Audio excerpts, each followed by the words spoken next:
Welcome back. It is MRN's Wing Nation, presented by Sage Fruit here on MAV TV. We've taken the Hercules Tire Hotline and moved it on the road to nearby Stewart Haas Racing in Kannapolis, North Carolina. And Tony Stewart joins us as our first guest of the year. Tony, welcome to Wing Nation. Good to see you, man. Yeah, thanks for having us. Glad you guys came to our place and hang out for a little while. Yeah, really is cool. All right. Tony, I was I picked up a copy of Air Auto Racing News this past weekend, and it was a story about you were at a trade show, and they interviewed you. And I was shocked when I read that you indicated that you have somewhere between 90 or plus races on your schedule this year as a driver. Is that the case, and how does that work? Yeah, I was shooting for somewhere between 90 and 100, and when we went through all the schedules, I mean, we had about 8 different racing sanctioning bodies, schedules laying out, and by the time we got done with the schedule, it had 105, and I was fist pumping in the air. So I know some of those are going to fall off, because of other commitments that I have with the Cup side, but still, I think we're solidly going to be. I think we'll be over 100 still. Oh my gosh. That's absolutely incredible. Tony, you've raced everything under the sun, literally, and it's so cool to see the pictures in the background here of when you were a kid racing different things. But what is it that keeps you coming back specifically to wing sprint car racing? I think the wing cars were they're one of the easiest to actually drive because of the wing, but they're really hard to be good in. Guys like Donnie Schatz and Brad Sweet and Darren Pittman and David Gravel. I mean, these are guys that out there are the guys every week to be good at. With the World of Outlaws, then you got Chad Kemenaugh and Dave Blaney and Tim Schaefer, guys that are going to run with the All-Stars this year, Jack Hodenshield, that are really good in these cars. And it's everybody can get around the track in a wing car, but it just seems like of all the cars I've ever driven, which is about 24 different types of race cars, that the wing car was the hardest to be really good at. That's fascinating. It really is. It's easy to drive, but most difficult to race, or challenging to race, and that's fascinating. So, how are you doing? Because I know that we talked a couple times last year, and you weren't necessarily happy with your results. How are you doing, and what are you working on as you get ready for this schedule? Well, that's Jimmy Carr's department, so I know he's been working on it. Last year was a natural disaster, nothing short of a natural disaster on how we ran. So, we semi had a coming to Jesus meeting, and we're having one now. So, just trying to emphasize to him that we got to make changes. I mean, we just kind of kept going through the motions last year and thinking that we were going to get better, and it just, I don't know if he thought I was going to adapt to it or what was going to happen, but it just couldn't get the feel I was looking for. So I know he's made some really big changes in the off season to try to shift the needle one way or the other.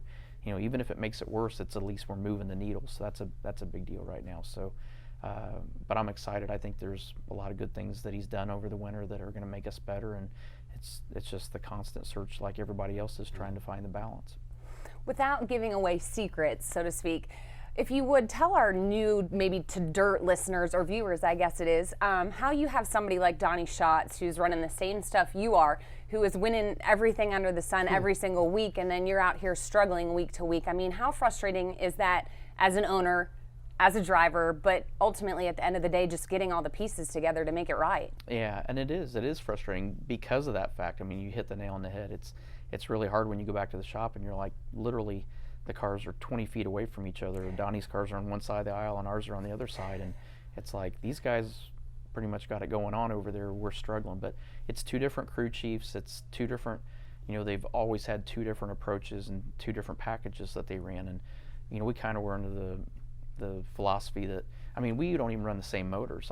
He runs Shaver engines, I run Paul Kistler motors, so we've kind of let both sides do what they want to do and not try to necessarily take the Cup approach where we tie it all together. But I think we're to the point now where it's like, listen, we've got to start using our teammates and their knowledge too as well. And when I was running these a lot more, we were running pretty well for the limited amount of races we were running, so we really just kind of left it the way it was. But like I say, we had 2.5 years that we were off, that we didn't run these cars, and I think we were all surprised when we ran this year. And basically all the notes, we had a book of notes this thick and literally could throw it out the window. The only thing we were looking at was what gear did we run.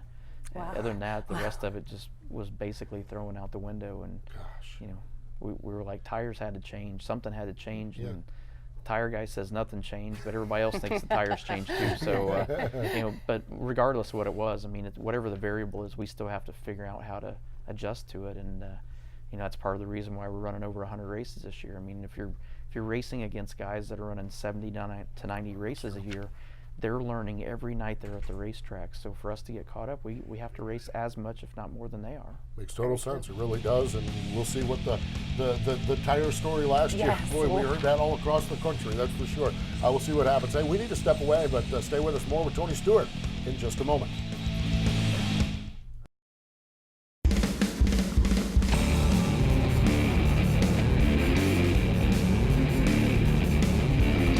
Welcome back. It is MRN's Wing Nation, presented by Sage Fruit. The Hercules Tire Hotline is on the road. We're in Kannapolis, North Carolina, at Stewart Haas Racing, where we're talking with Tony Stewart, our pole position guest, first guest of the year. And Tony, we talked a lot before the break about you driving, and so much ground we could cover there. But we also want to talk about the Arctic All-Star Circuit of Champions, presented by Mobile One. Some great additional help there from your friends at Mobile One. And of course, Arctic is back as well. 55 races, 36 racetracks. Wow, looks like you have an aggressive and good schedule for the guys this year. Yeah, I think so, and I think we did a much better job of tying in races and making it flow better on the schedule. It's you know, you never realize how much of a struggle it is for like the World of Outlaws and the Arctic All-Star Circuit of Champions to try to lay out a schedule, because you're working with all these different racetracks and they have big weekends that they want to plug in the schedule, but trying to figure out how not only to get those races in on the schedule, but make it flow to where,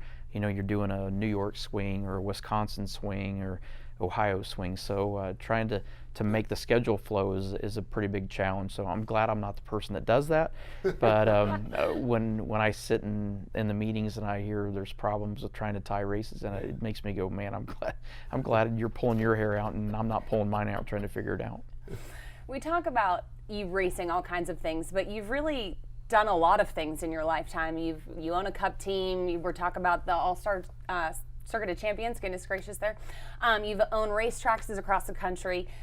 If you could tell your 6-year-old self, you know, back when you were racing go-karts or anything like that, that you'd be here today where you're at, I mean, what do you really hone in on, and what is the one thing that's got you where you are today, and did you ever expect it? None of this was planned. That's probably the craziest part about this whole big picture is I never planned any of it. I mean, I wanted to be a race car driver. That's all I cared about. I from the time I was 8 years old and driving go-karts, you know, I thought if I could ever get to midget and sprint car racing, and if I could get lucky enough to just make a living driving a race car, who needs anything else? You know, that was going to be perfect. And you know, in 2001 was kind of the first time we really branched down to that, and that's when we started Tony Stewart Racing. We had Danny Lasowski driving the World of Outlaw car, and that came, you know, that literally was a scenario where a year before that, Lasowski got to the Chili Bowl, and we'd met the year before, and so we got to know each other, and so we said, hey, well, I'll meet you at the end of practice night, and we'll go eat dinner, blah blah blah. And I was looking at him, I'm like, what's wrong with you? And he's like, I don't even know if I got a ride next year. He goes, the guy that I was driving for hasn't even called and told me whether I'm driving the car. I'm like, the season starts in a month. He goes, yeah. He goes, right now all I got is my seat in one hand and my helmet bag in the other. And I felt so bad for him. I'm like, well, what if we started our own team? You know, and he came and drove for me. So literally luckily his owner called him after Chili Bowl and said he was driving the car. And so I went to work putting together a team, and at the end of the year, we started TSR, and you know, that's been pretty successful through now. And you know, just like Eldora Speedway, I got a call from Earl Baltus one day. You know, said, hey, I need you to come talk to me. Well, luckily I wasn't in North Carolina. I was in Indiana, but I'm like, Earl, it'll take me, you just woke me up out of bed, first of all. I said, I haven't got a shower yet, and it'll take me 3 hours to drive over there. And he goes, okay.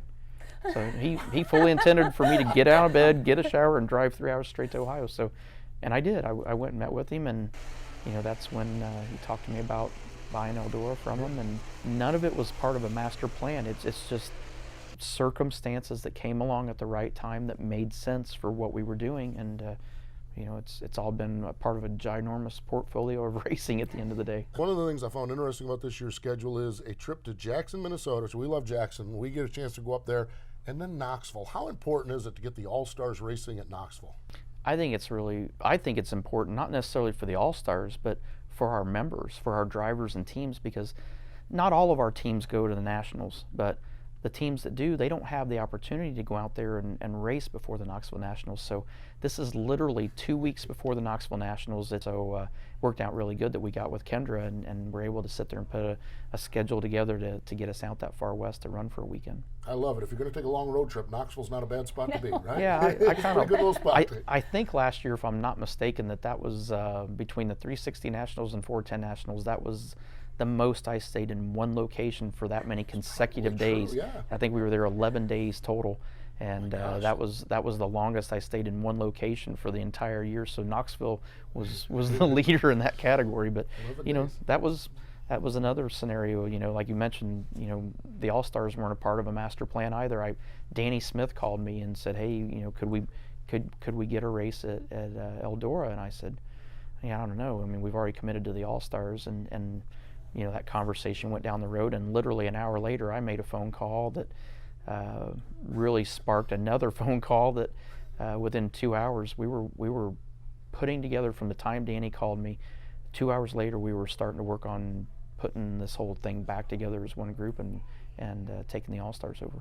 Amazing story. It really is an amazing passion you have for sprint cars, and we love that, that's for sure. Tony, thanks for your time. Thanks for hosting us here today, and appreciate your time. My pleasure. Glad to have you guys come back anytime. There we go. That's Tony Stewart, the owner of the building here, and of course the owner of all the other sprint car topics we talked about over the course of the way. Hey, we need to step away. Our very first edition of Tweet Your Seats are coming up, and a whole lot more.